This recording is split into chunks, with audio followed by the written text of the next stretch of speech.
Սոնոգրաֆիա կանենք, լեղապարկում քարերը կտեսնենք։ Կապ չունի դու որ օրգանի վրա ես աշխատում, այդ ամենը պետքա անես։ Մարդկանց ինֆորմացնելու խնդիր ունենք դրա մասին։ Դուք ասում եք իրան կվիրահատում, բայց իրան չեմ վիրահատելու։ Հիմնականում Հայաստանում կիրառվում է սլիվ գաստրեկտոմիան։ Հիվանդը որ հիվանդանոց ոտք դնի, 90% դեպքերում նույն խոսքերն է լսելու։ Մեր ուղեցույցը հանդիսանում է մեր դասագրքերը։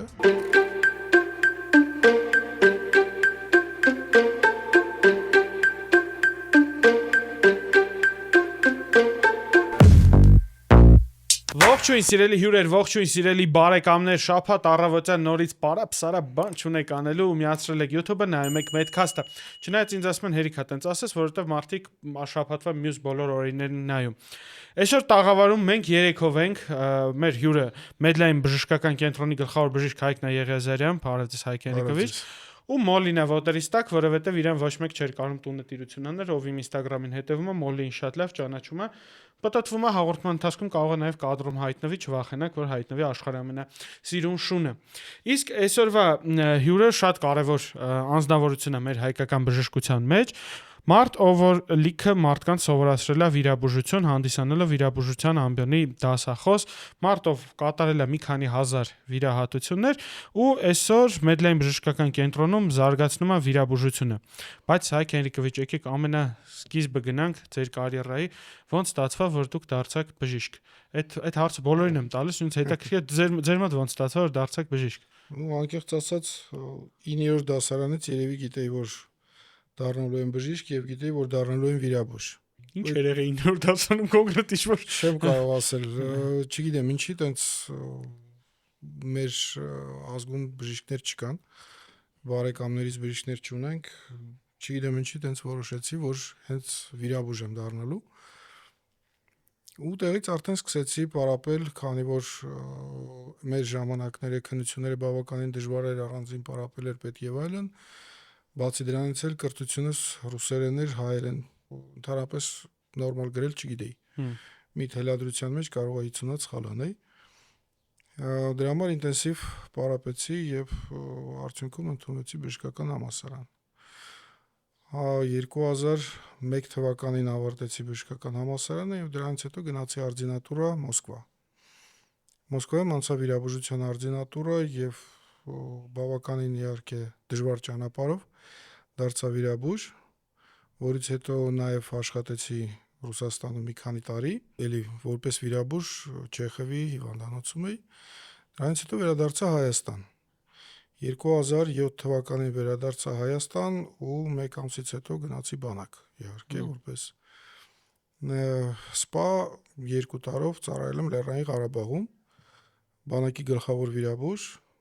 որից հետո արդեն բանակի, այո, պաշտպանության բանակի գլխավոր վիրաբույժն էի։ Լավ է։ Դե պաշտոնավոր մարդու հետ եմ նստած, էլի ասեք։ Դե այն ժամանակ Փարսադանյանն էր բուժվարության պետը, ասեց գրի վիրահատությունները, որը որ դու կատարել ես։ Ես էլ պարտաճանաչ ձևով գրեցի, կարծելով, որ երևի Հայաստանում ինչ որ հոսպիտալում ինձ վիրաբույժ կնշանակեն, այն էլ Մոսկվայից հետո գնացի Ղարաբաղ։ Տարբերությունը իհարկե շատ մեծ էր, դեպրեսիան ահագին մեծ, Մոսկվայից հետո տեխնիկապես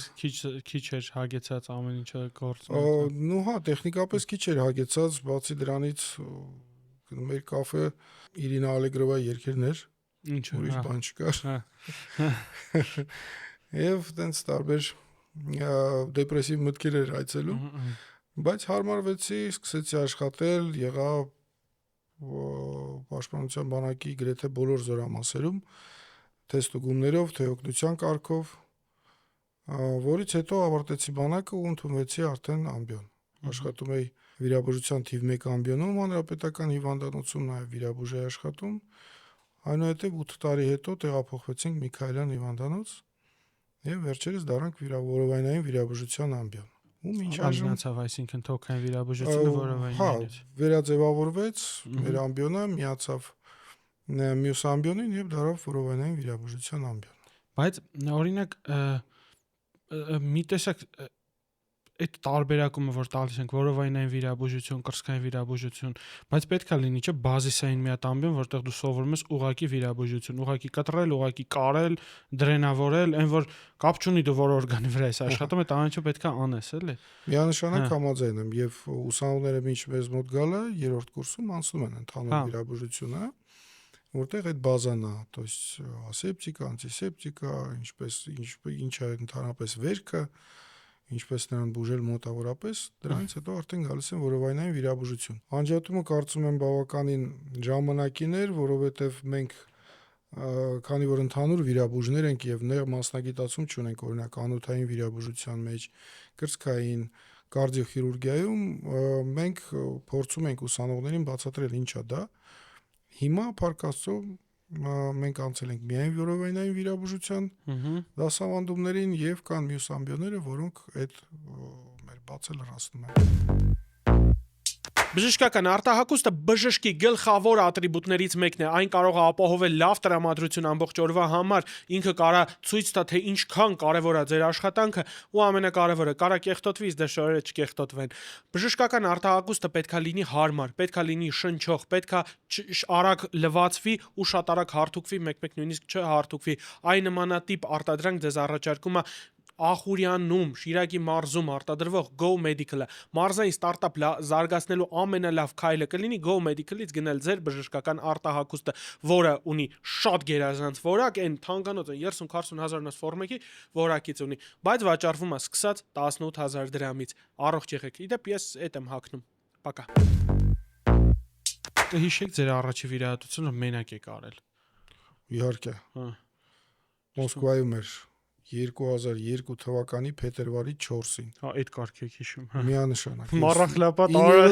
արեցան դաշտում։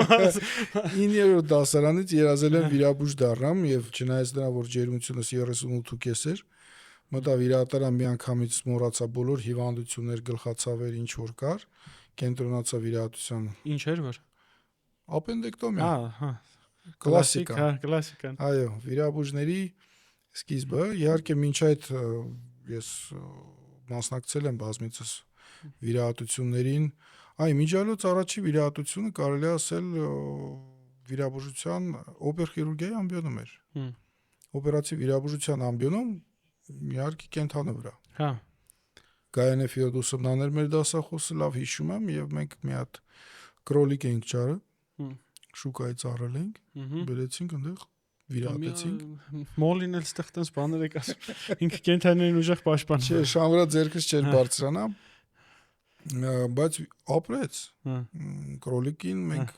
շատ վատություն չենք արել, միայն ապենդեկտոմիա ենք արել, որից հետո իհարկե ուսանողական տարիների ընթացքում մենք եւ դիարձարան ենք այցելել եւ այլն, նոր փորձ ունենալով դիմեցի այդ ռիսկին, որ մարդուն վիրահատեմ։ Այդ ապենդեկտոմիան ես որ արեցի, չգիտեմ, sense նոր, երբ որ ինքնուրույն ես անում, նոր զգում ես, որ դու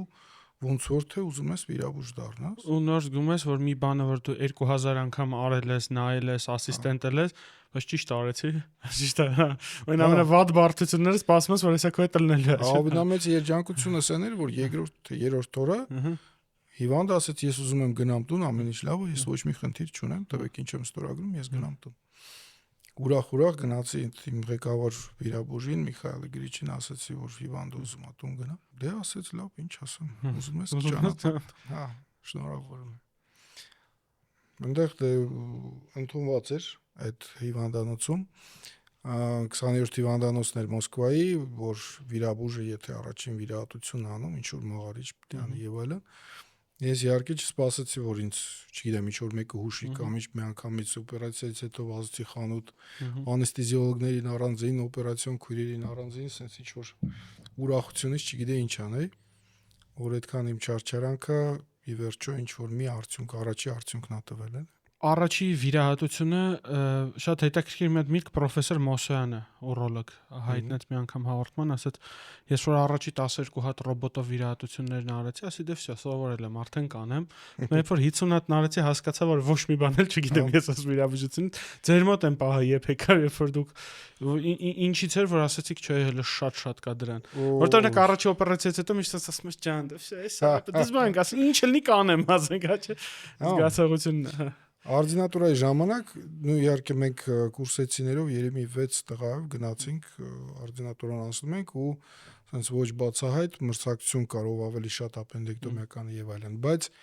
իրական պատկերը դու տեսնում ես այն ժամանակ, երբ որ դու սկսում ես աշխատել մի հիվանդանոցում, արդեն որպես վիրաբույժ, ոչ թե որպես կլինիկական օրդինատոր,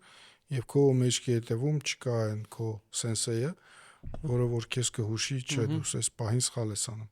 Այդ ժամանակ նոր հասկանում ես, որ դու դեռ շատ բաներ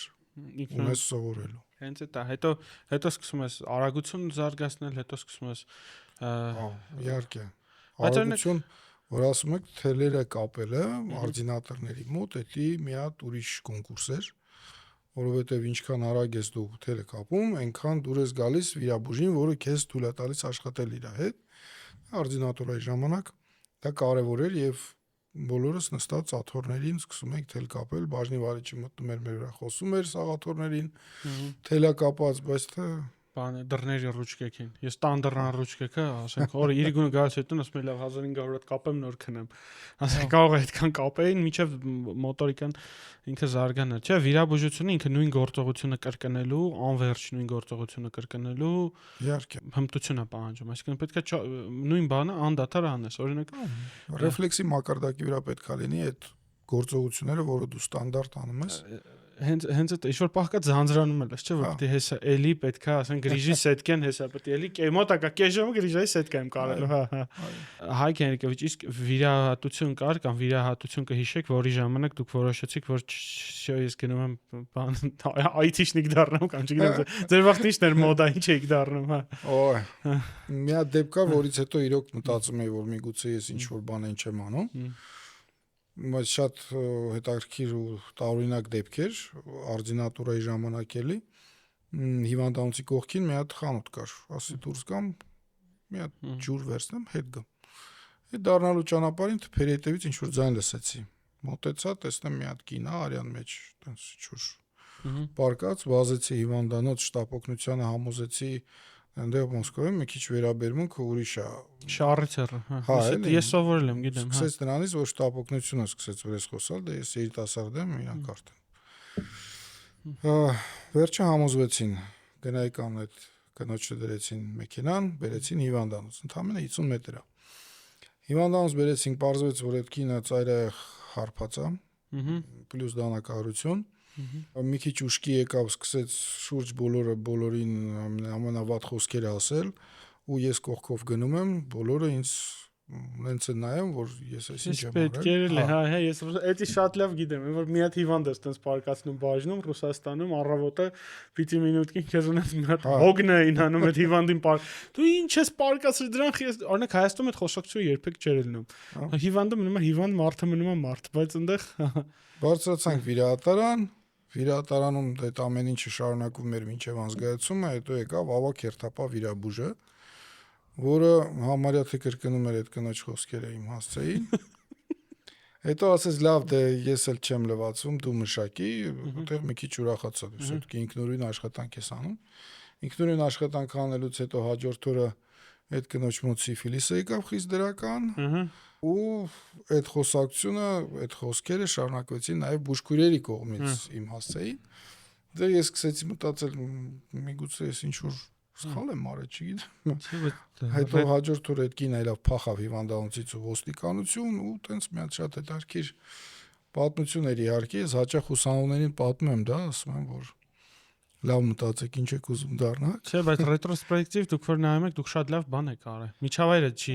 միջավայրն է վատ է եղել։ Միգուցե այն Չէ, ժամանակ։ մարդը մնում է մարդ։ Դուք իրան ապրելու շանս եք տվել, այնտեղ այդ դասակարգումը շատ կար։ Այնտեղ այդ ամեն ինչը շատ կար։ Գալիս էին, պետք է բաժնի հագեցվածից կախված, քեզ կարող ասեն պարկացրու, մի պարկացրու, բայց դու զգում ես պետք է պարկացնել։ Ձեզ հետաքրքրում է թե ոնց եմ ես ամեն ինչը հասցնում, ով ասաց որ հասցնում եմ։ Չեմ հասցնում։ Ինձ ուղղակի լավ օգնող մարդիկ կան, դա Spin Ideas Agency-ն է ու Spin Production-ը, ով կազմակերպում է իմ ամբողջ նկարահանման process-ը, ինձնից ասում եմ, այնա գամ, նկարվեմ ու քաշեմ գնամ իմ ռադը։ Մնացածը իրանք են անում, այսինքն մոնտաժում են, post production են անում, տեղադրում են, տակի են լինքերն են դնում, like, dislike-երի քանակն են նայում, ասում են որ պահից վիդեոն առաջ տա ու գովազդատու են նույնիսկ ման գալիս մեր վիդեոների համար։ Իդեպ YouTube-ի մոնետիզացիան եկել է ու ժամանակն է մտնել YouTube ու փողեր աշխատել։ Spin Ideas Agency, Spin Production, այդ երկուսը միավորված ձեզ կօգնեն, որպեսզի հասնեք ձեր երազանքներին։ Մենք իրար հետ ծանոթ ենք դեռևս այն ժամանակվանից, երբ որ ես ուսանող էի, ուղղակի դուք իմ դասախոսը չէիք, իմ դասախոսը Հա, ես հիշում եմ։ Հա, Դու հիշվող ուսանող ես։ հա, լսակ։ Մեր Սաֆարյանն էր մեր դասախոսը, Հայկը, դուք մի սենյակ էիք կիսում իրար հետ, հա, ուտից տպավորվել էր, որ եկա Մեդլայն տեսա դուք եք, այնքան է ուրախացա, Ազատն ասում էր, մեր գլխավոր բժիշկն էս լավ տղա է, Հայկ անունն է, ասում եմ, հա, ու եկա տեսա դուք եք շատ, մի տեսակ հանգստացա մեջս։ Ինչով են հիմիկվա ուսանողները օրինակ ձեր սերնդի ուսանողներից տարբերվում։ Ես օրինակ մեր ու հիմիկվա ուսանողների մեջ կարամ ասեմ ինչով եմ տարբերվում։ Ձեր ժամանակ ինչով էին տարբերվում։ Դժվար հարց եք տալիս։ Միգուցե մեր ժամանակ այդքան հասանելի չէր ինֆորմացիան եւ մենք ստիպված ենք տարբեր տեղերից փորձել գտնել ինչ որ գրքեր, գնել նրանց նոր ինչ որտեղ մեր ինֆորմացիայի ծավալը միգուցե ավելի քիչ էր հասանելի։ Կուրորեն հավատայր մարդու, ով որ ուղակի մի երկու ձեռնոց ավելի փոխե քեզանից, հա, որ ասում էր սենց է, տարիներով կասկած չէր առաջանում մոտը։ Համարյա թե մածունը սևա պրինցիպով։ Հիմա ուսանողին չես կարող խափես կամ ինչ որ ավելորդ բան ասես, որովհետև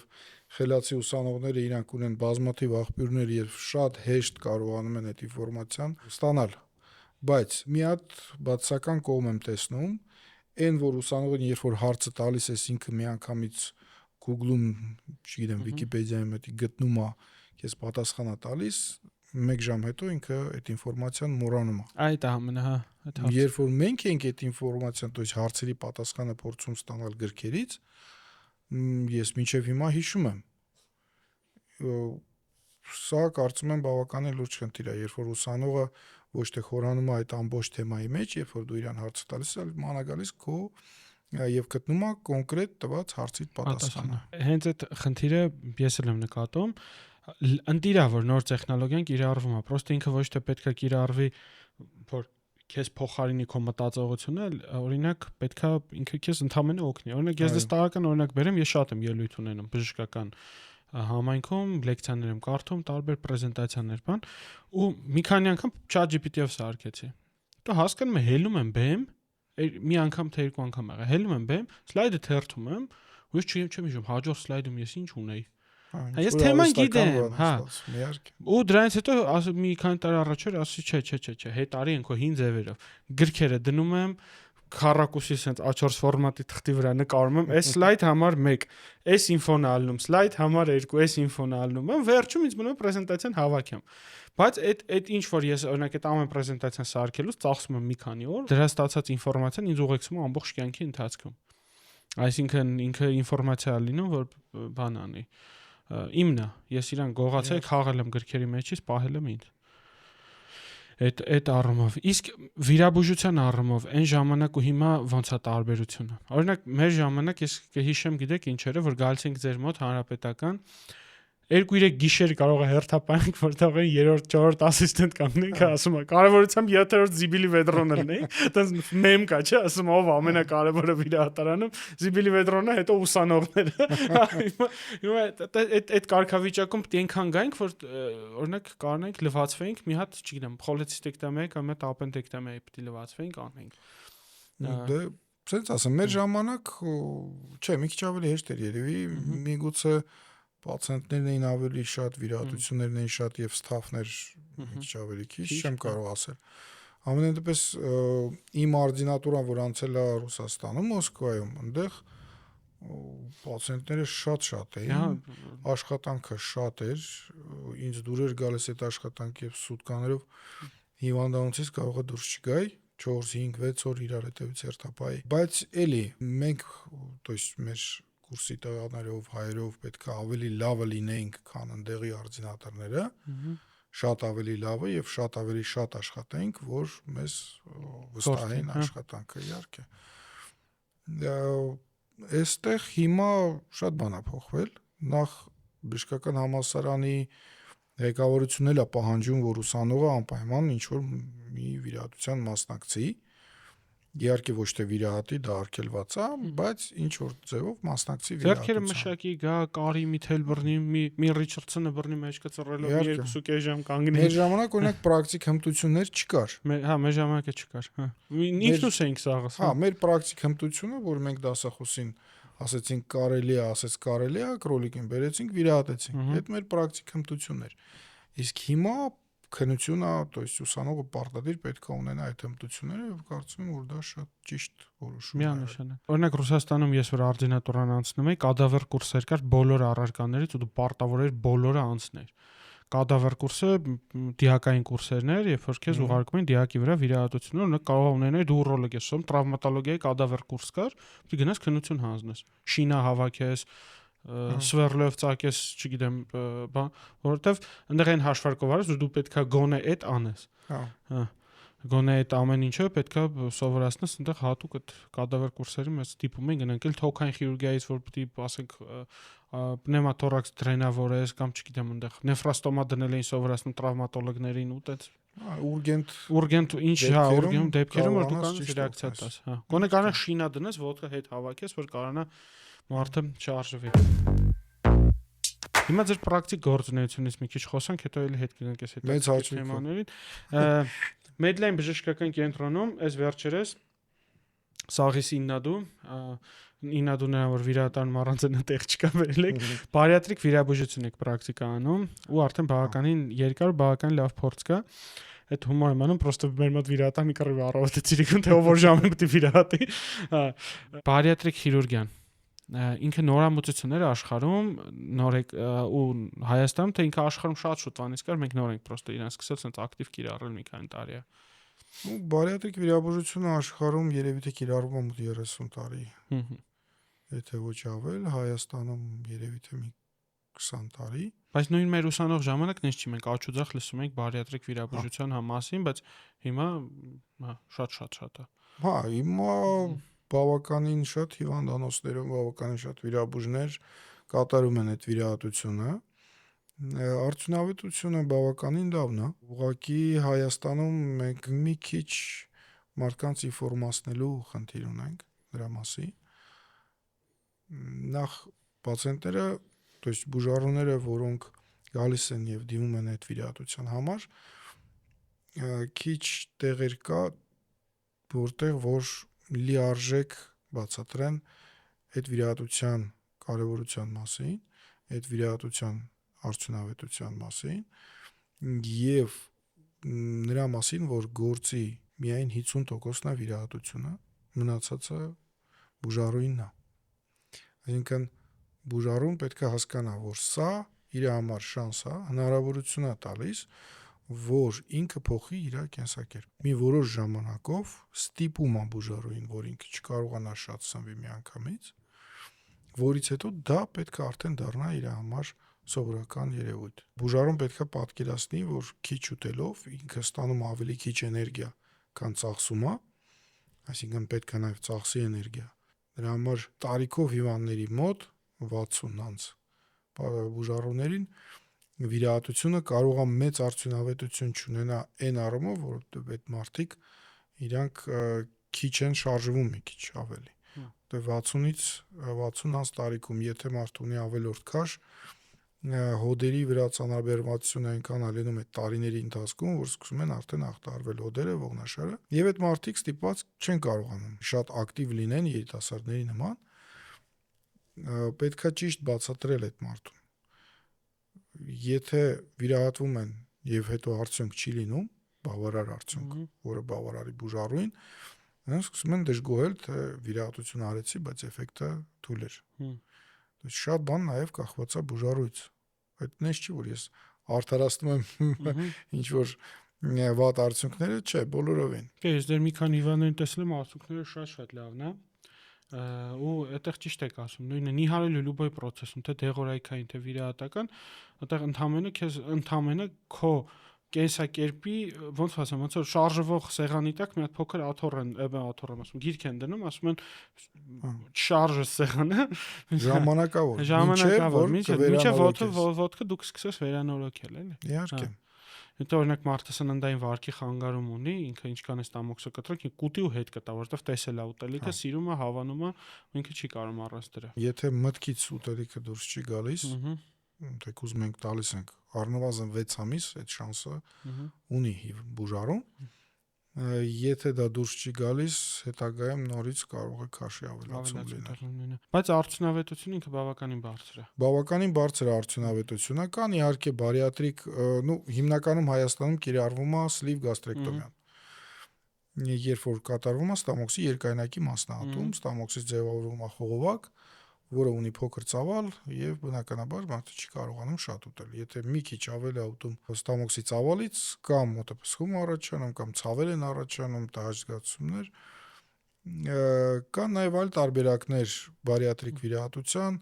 որոնք մի քիչ ավելի իմ կարծիքով դաժան մեթոդներ են, երբ որ դու մարսողական տրակտի մոտ կեսը մարսողությունից հանում ես բարակաղիքը, մեջտեղից միացնում ես ստամոքսին եւ շրջանցում է սնունդը այդ ամբողջ բարակաղիքի կեսը 12 մատնյակը, նիհարում են բավականին ակտիվ հիվանդները։ Ուղղակի մեզ մոտ մի քիչ դա դժվար է իրականացնել, որտեղ այդ հիվանդը եւ հսկողության կարիք է ունենում հետագայում, լուրջ հսկողություն, որտեղ էլեկտրոլիտային խանգարումներ, հյուծվում է հիվանդը, այլ ոչ թե նիհարում է, այդ հետևելու process-ը մի քիչ դժվար է իրականացնելը։ Օրինակ դուք ոնց է լինում, որ հիվանդը գալիս է ձեր մոտ, հասկանում եք, իրեն երկուսն նույն քաշն ունեն, նույն BMI-ն ունեն։ Զրույցի ընթացքում որն է, որ ասում է կանաչ լույսը, որ դուք ասում եք, իրան կվիրահատեմ, բայց իրան չեմ վիրահատելու։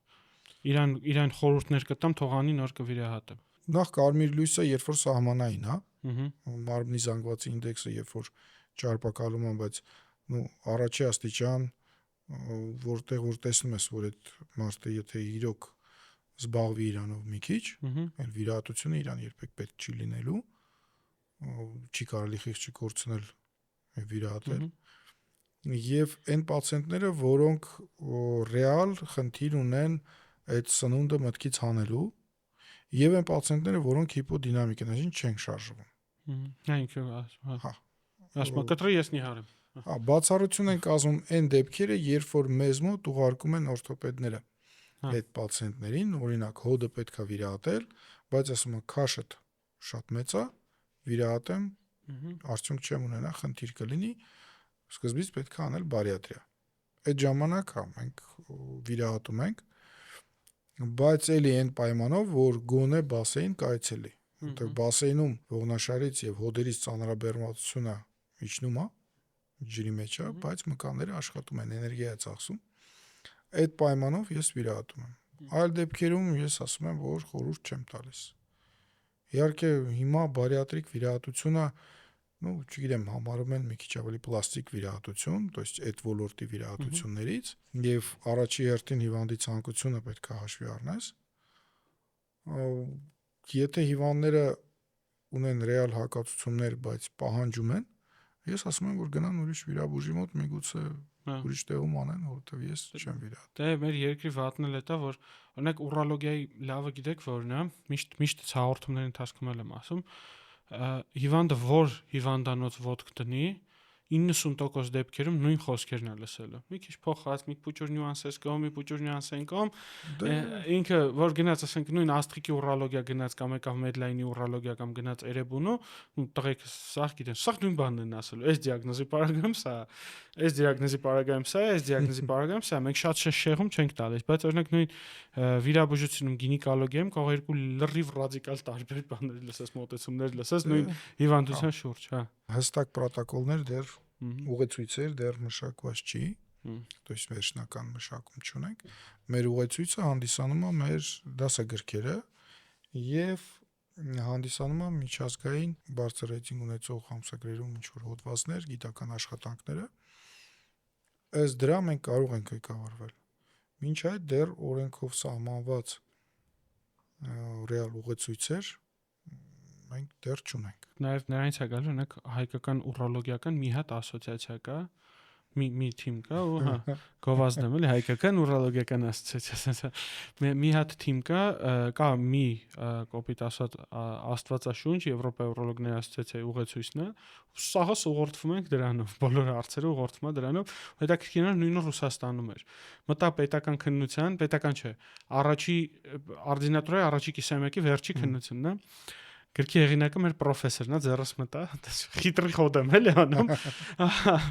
Ինքն ու Լապատկինն են հեղինակը, Լապատկին Մեդվեդև ասում եմ դե մտնեմ իր գիրքն է էլի, այտենց ձեռս մտնեմ որ սրանով եմ պարապեբան։ Մտածում եմ, что за это фигня? Ասում եմ Վլադիմիր Լեոնիդович, ну ваша книжка բան էլի вы написали, բան։ Что за фигню ты читаешь? Ну фигню էլ չի ասում, դու հասկանում ես ընդ ինչ ասում էլի, ինքը ուրիշ բառ ասում։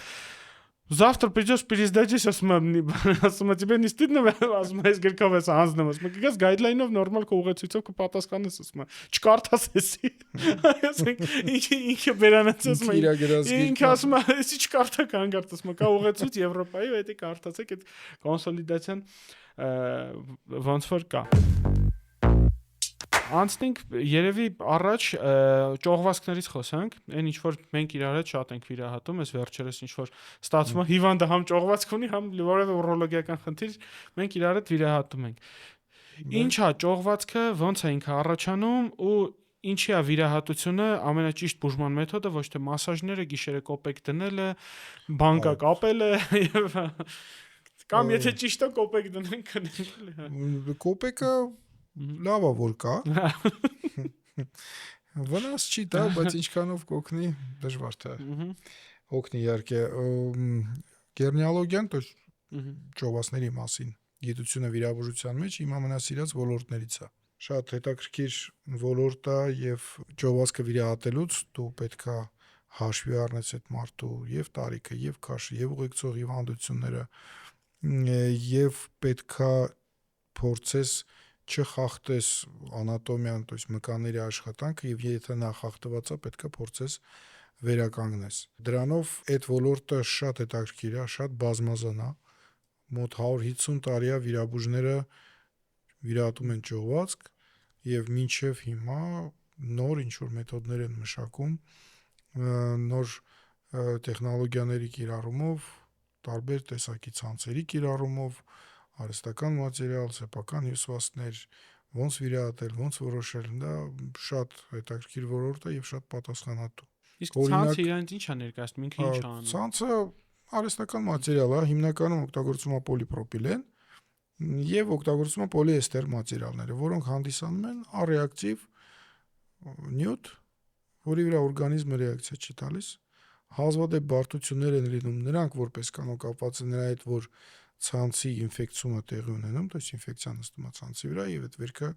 չի լավանում կամ լավանում է շատ ու շատ դանդաղ եւ կոպիտ սպիների առաջացումով, բարդություններով։ Այլ դեպքերում ցանցը ինքը որպես արհեստական մատերիալ իրան ասում են էնդոպրոթեզ։ Եվ ինչի՞ է ցանց, այլ ոչ թե սովորական sense hard մատերիալ, ցանցը որպեսզի հյուսվածքը նրա միջով կարողանա աճի եւ ծածկի այդ ցանցը, то есть դառնա սեփական հյուսվածքի նման։ Իսկ sense արտասիկեն ճողվածքը ինչ է, ինքը որովայնում, որովե թուլ կետ է, որտեղից աղիքը, միզապարկը, չգիտեմ, ճարպոնը դուրս է գալիս այդտեղից դեպի որովայնի առաջնային պատ կամ կամ աճուկային Ну, եթե ասենք sense գրքով, հա, մկանապոնևրոտիկ շերտի որովայնի արտաքին ճողվածքների մասին եթե խոսենք,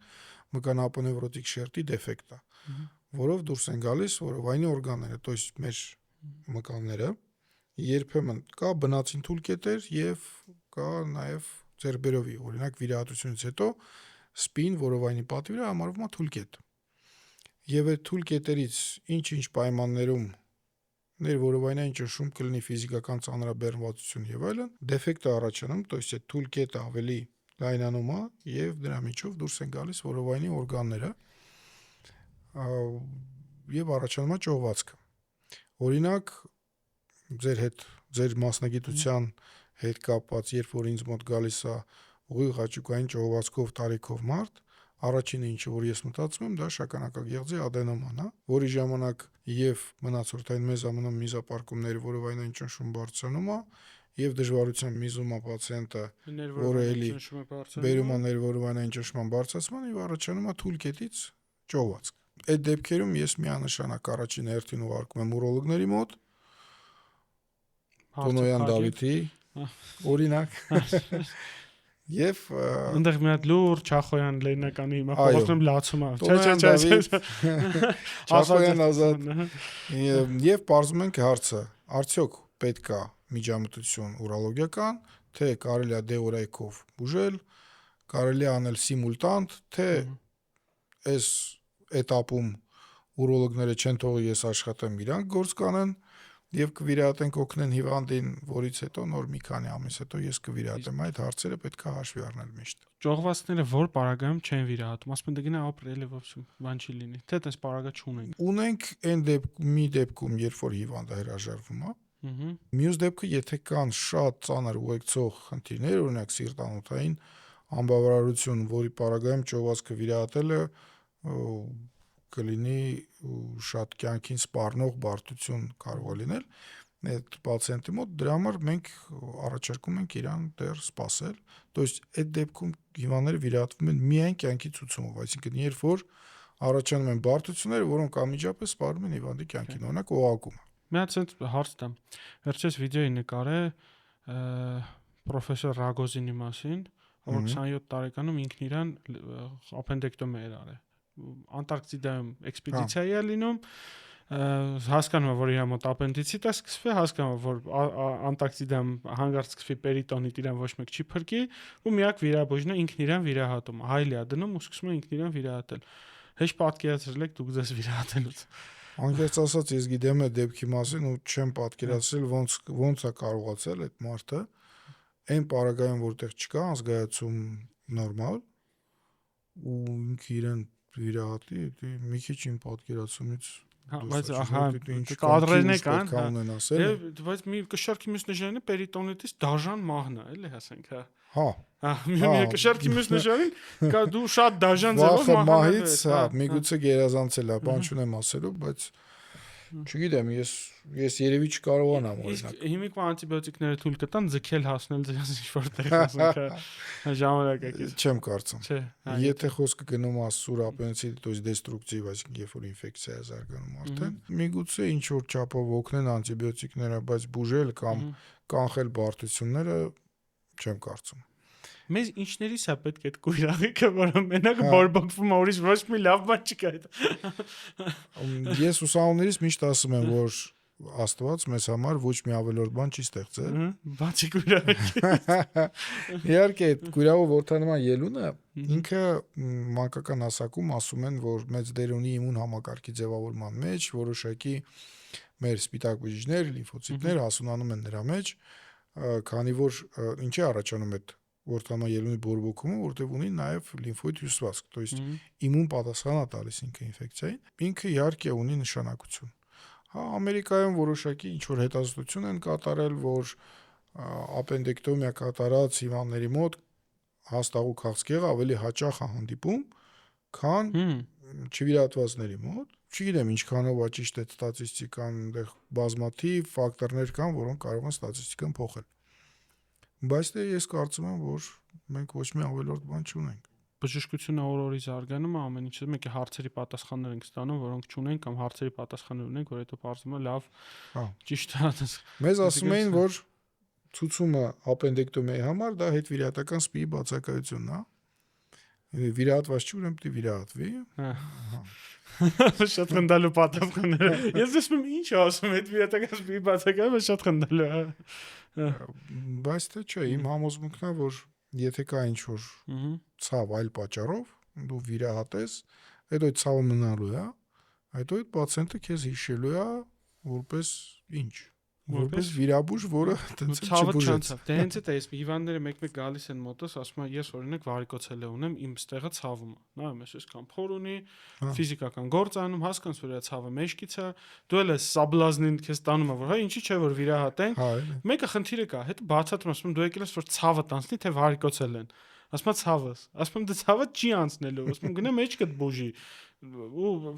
գնում են, ասենք ողնաշարի հատվածում մի հատ այսքան ճողված, սխմած ներվին նստած այդ ցավի տարբերակումն էլ այս հիմիկվա բժշկության ամենավատ կողմերից մեկը որն է, որ ես էլ էի Ռուսաստանում, որ կանվերնի բժշկության մեջ էի, դու անդադար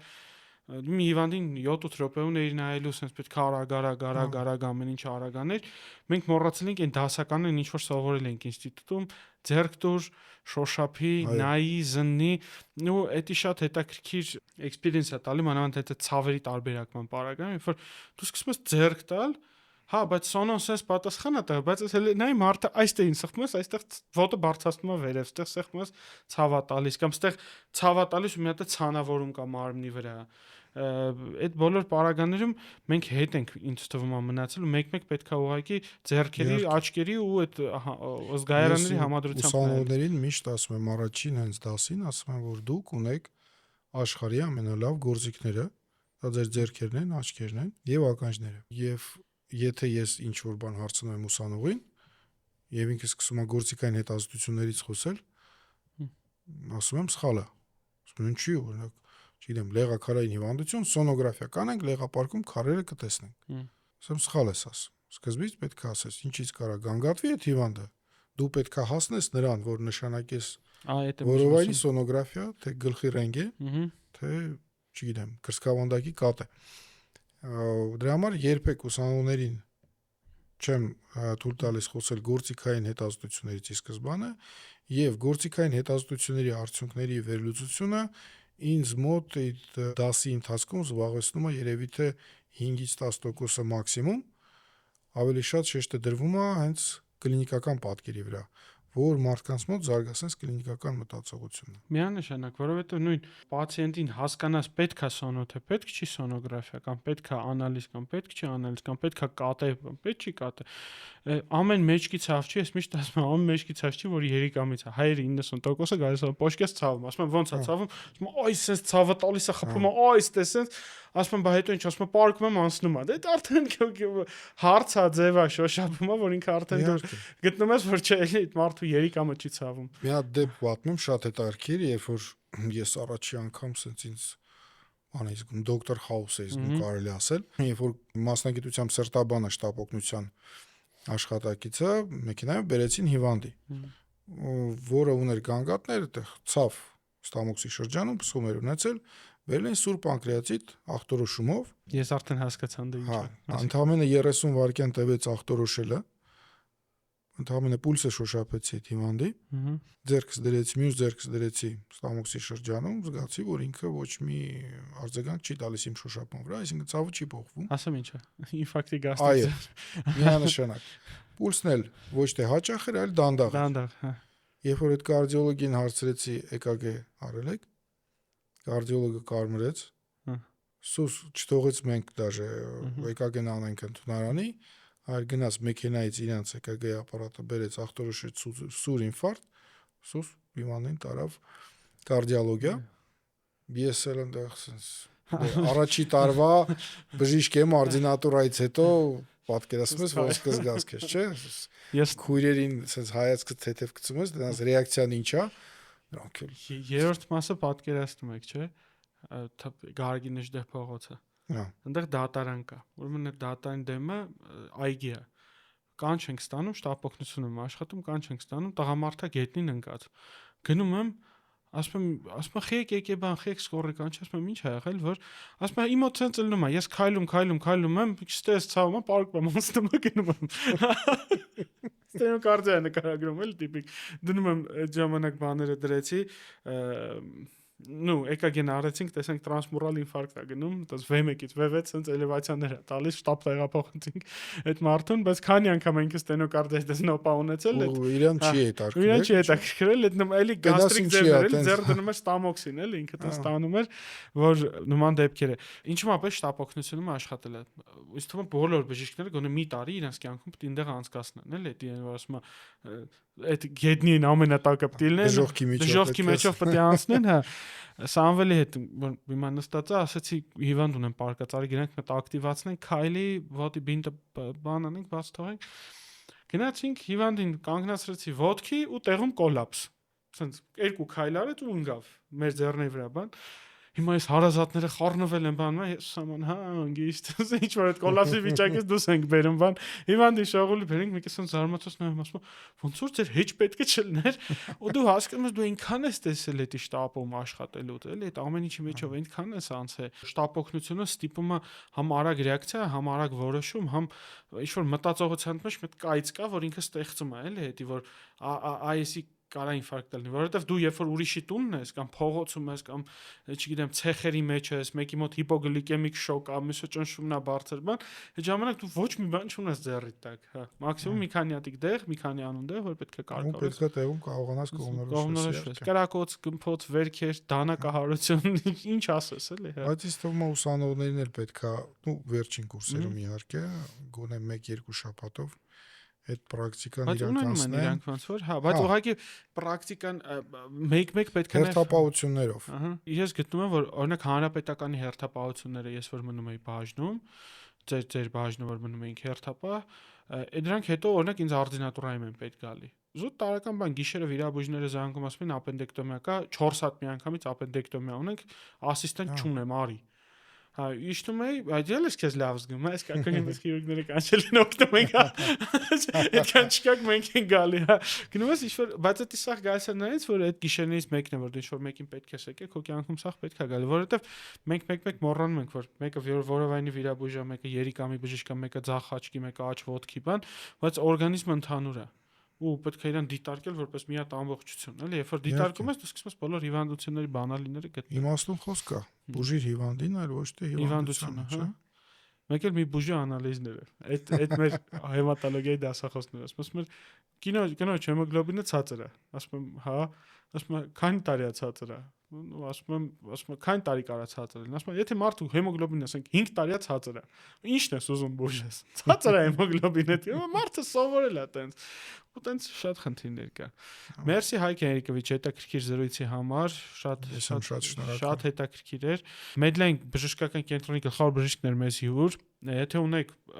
վիրաբուժական որևէ խնդիրներ կան, որոշել եք նիհարեք բարիատրիկ վիրաբուժության միջոցով, Medline-ի դռները միշտ բաց են ձեր առաջ։ Ես էլ ընդայեմ ոնց որ չլինի մի չայ կտնեմ, իրար հետ կամենք, երբ որ հանդիպեք մեր բաժնում,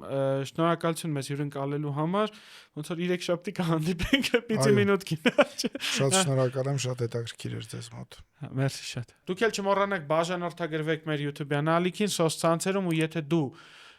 երազում ես ունենալ քո ոդկասթը, ու sense նամսարել ես Poncho-ին նայիր, ես իր ոդկասթն ունի բանման, կարաս գա Spin Ideas Agency, որտեղ մենք քեզ կօգնենք այդ ամեն ինչը անել։ Առողջություն։